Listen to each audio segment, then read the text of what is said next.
In 2020, 73% of all trades in the foreign exchange market included the US dollar.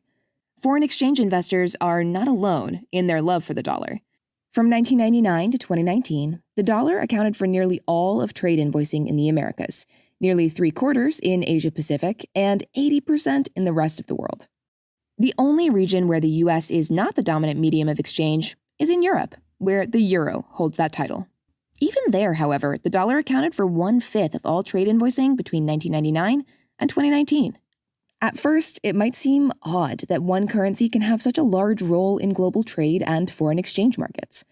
After all, with so much trade happening across the world, why would countries prefer to complete their transactions with dollars rather than the local currency of one of the trading partners? The answer is that historically, the dollar has been able to retain its value much better than its competitors, especially during times of crisis. The dollar's success as a store of value has made it the world's reserve currency for at least the last 60 years. Here, we'll answer 3 questions. First, what does it mean for the dollar to be the world's reserve currency? Second, how did the dollar become the world's reserve currency? Finally, what challenges has the dollar faced? Once we've answered these questions, we'll understand the dollar's role in global financial markets. First off, what does it mean for the dollar to be the world's reserve currency? Before answering this question, it's important to know that central banks hold foreign currencies in reserve. One reason that central banks do this is to facilitate trade. When governments trade with each other, it's often the case that they will complete the trade in a currency other than their domestic currency. Governments could purchase the requisite currency on the foreign exchange market each time they needed to complete a trade, but this would open them up to severe exchange rate risks. To minimize this risk, central banks hold foreign currencies in reserve in case their governments need to complete a trade. The world's reserve currency is any currency that represents a significant share of foreign reserves held by central banks, and which is the go-to currency to settle global trade. In the first quarter of 2022, the US dollar made up nearly 60% of all foreign reserves globally. The dollar has been the dominant currency in foreign reserves since at least World War II, with some economists believing that the dollar became the dominant currency from the mid-1920s. In the coming decades, 3 events went on to establish the US dollar as a serious competitor to the pound sterling. First, the 63rd Congress of the United States passed the Federal Reserve Act in 1913. This created the US Fed, which increased the supply of dollars used in global trade. Second, in the early days of World War I, many of Europe's largest economies de-linked their currency from gold to raise money for the war. Even Britain suspended the convertibility between gold and the pound on a number of occasions during the war. At the same time, the United States sold weapons and ammunition to the Allies, who paid in gold.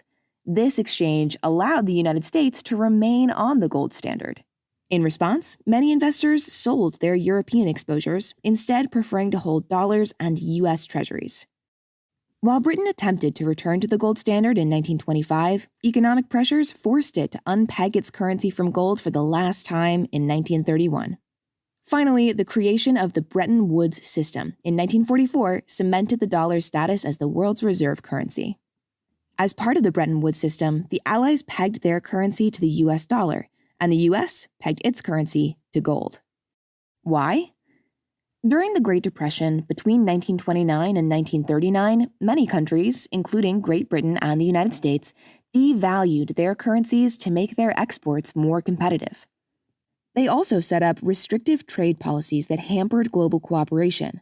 By pegging foreign currencies to the US dollar and by pegging the US dollar to gold, the Bretton Woods system simultaneously stabilized exchange rates and made global trade easier. When the United States unpegged the dollar from gold in the early 1970s, this did little, if anything, to affect its world reserve currency status.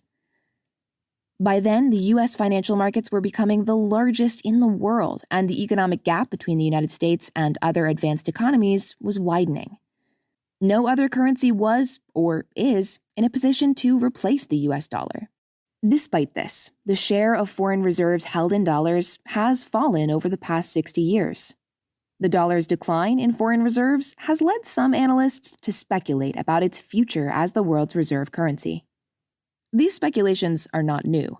In the 1980s to 1990s, analysts speculated that either the Japanese yen or the German Deutschmark would replace the dollar as the world's reserve currency. However, the yen peaked at 9% of global foreign reserves in 1991, and the Deutschmark never went above 18% between 1979 and 1998. Then, when the euro began circulating, there was much speculation that it would replace the dollar on the world stage. However, the euro only ever hovered around 25% of foreign reserves once it began circulating coins and physical banknotes in 2002. Speculations related to the dollar's demise renewed in 2008. In October of that year, U.S. financial markets were in a nosedive due to the implosion of the housing market earlier that year.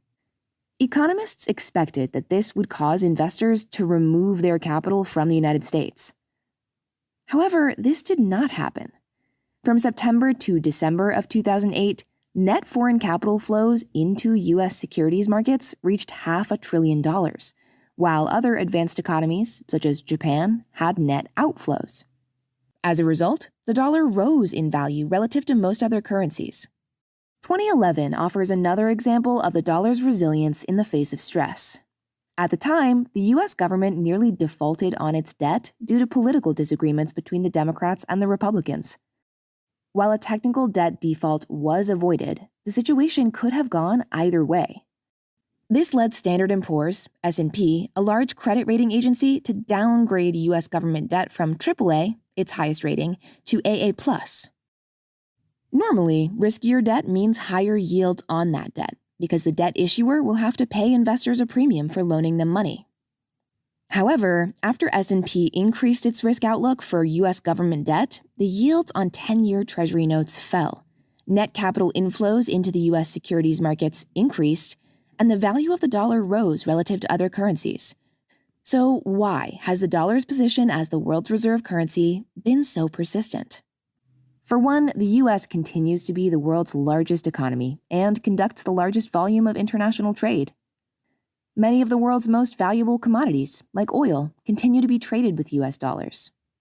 The entire international trade system is reliant on U.S. dollar-settled transactions. Changing international trade to another currency would be hugely disruptive because companies and governments would need to convert their U.S. dollar reserves into a different currency. Also, banks and other financial institutions have created their international payments infrastructure to settle international transactions primarily in U.S. dollars. Switching to a new currency would entail significant expenses to recreate this infrastructure. So while it would be possible for the world to switch to a different reserve currency, it would be incredibly expensive and disruptive. The U.S. has never defaulted on its debt, and up until recently, inflation has been stable.